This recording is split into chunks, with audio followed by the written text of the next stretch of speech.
My dad's a minister in the church. He, of course, does not approve. But then again, he also knows that he can't control my lifestyle. She may look every inch the professional cover girl, but just 2 years ago, Kate Stoltz lived with her family in a strict Amish community in rural America. The 23-year-old turned her back on the traditional way of life to appear in TLC show Breaking Amish. But now she's turning heads, working full-time as a model in New York. If I would even show my father face-to-face a lingerie picture that I took, he would probably burn it and tell me that I'm going to hell. Growing up in a religious community in rural Pennsylvania, Kate's life was a world away from bright city lights. I would go out, feed the cows and everything like that before I go to school. I go to school, when I come home, I would take care of the calves, make dinner for the family. I would spend maybe about 6 hours at a time just out in the fields raking hay. But after leaving her village to appear in TV series Breaking Amish in 2012, Kate was snapped up by major model management. When they told me that they were going to sign me, I honestly didn't even know if I wanted to believe it. It seems so surreal.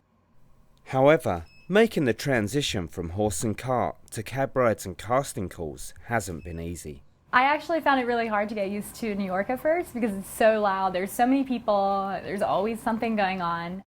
And Kate had to deal with the disapproval of the community she left behind. The Amish think that modeling is one of the worst things a woman can do. They see it as flaunting your body and being vain. Going from not being allowed to have having your picture taken to actually doing it for a career and a lifestyle is a big life change. Even though they don't approve of my lifestyle, they're always telling me to come back home. I couldn't ask for better parents or better brothers and sisters. And thanks to a new group of friends, Kate is learning to navigate the big city and follow her dreams. When I first met her, I wouldn't say she didn't look Amish, she just looked a little awkward. I think she's breaking a lot of boundaries with what she can do, and she has become more of a New York City girl, I think. With no desire to return to the Amish way of life, Kate is making plans for the future and appearing in a second TLC series, Return to Amish. I would never go back to the Amish life. I couldn't. It would be way too restricting. But now that I'm outside of that, I realize the world is so large. It doesn't matter what one person thinks. The only thing that matters is like who you are and whether or not you're happy.